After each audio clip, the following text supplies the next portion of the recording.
All of his co-workers were gone. What could it mean? Stanley decided to go to the meeting room. Perhaps he had simply missed a memo. When Stanley came to a set of 2 open doors, he entered the door on his left.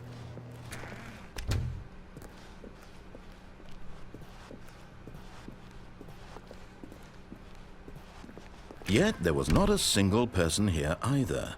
Feeling a wave of disbelief, Stanley decided to go up to his boss's office, hoping he might find an answer there.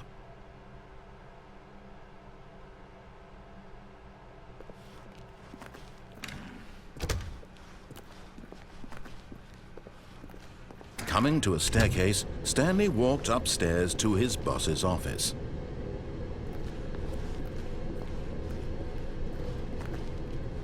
But Stanley just couldn't do it.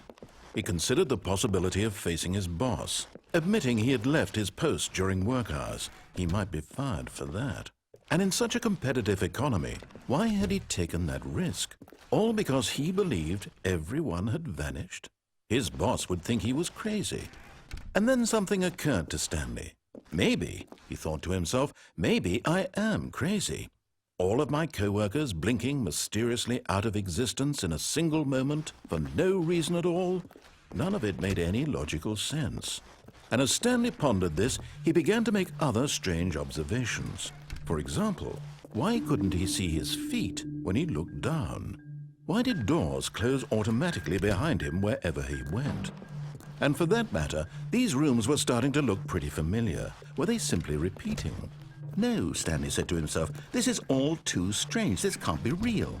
And at last, he came to the conclusion that had been on the tip of his tongue. He just hadn't found the words for it. "I'm dreaming!" he yelled. "This is all a dream."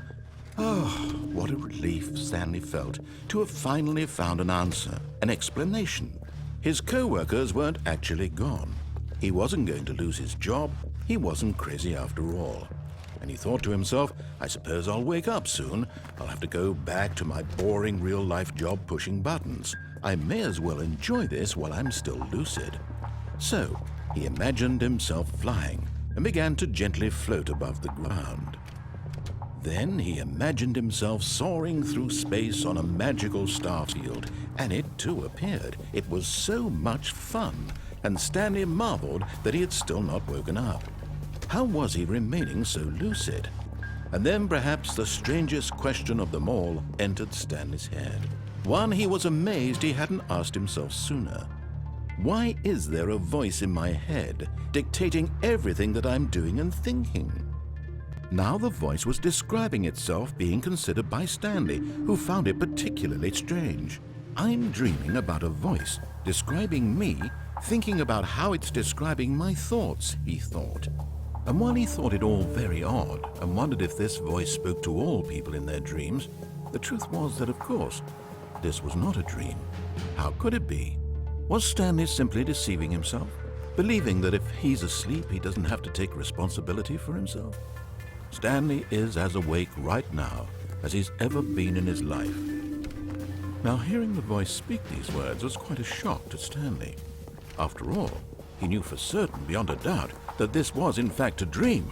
Did the voice not see him float and make the magical stars just a moment ago? How else would the voice explain all that? This voice was a part of himself too. Surely, if he could just... He would prove it.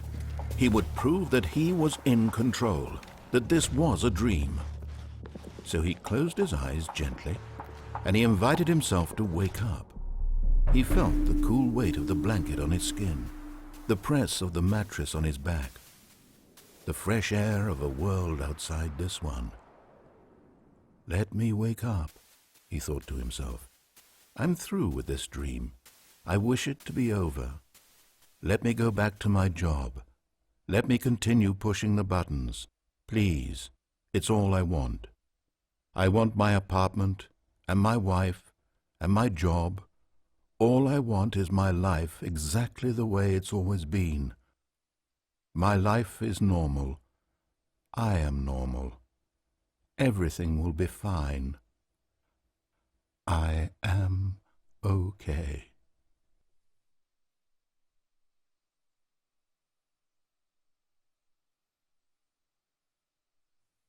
Stanley began screaming. "Please, someone, wake me up. My name is Stanley. I have a boss. I have an office. I am real. Please, just someone tell me I am real. I must be real. I must be. Can anyone hear my voice? Who am I? Who am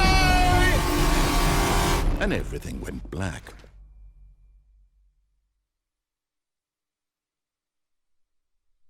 This is the story of a woman named Mariella. Mariella woke up on a day like any other. She arose, got dressed, gathered her belongings, and walked to her place of work. But on this particular day, her walk was interrupted by the body of a man who had stumbled through town talking and screaming to himself, and then collapsed dead on the sidewalk. And although she would soon turn to go call for an ambulance, for just a few brief moments, she considered the strange man. He was obviously crazy. This much she knew. Everyone knows what crazy people look like. And in that moment, she thought to herself how lucky she was to be normal. I am sane. I am in control of my mind. I know what is real and what isn't. It was comforting to think this, and in a certain way, seeing this man made her feel better. But then she remembered the meeting she had scheduled for that day, the very important people whose impressions of her would affect her career, and by extension, the rest of her life. She had no time for this, so it was only a moment that she stood there, staring down at the body. And then she turned and ran.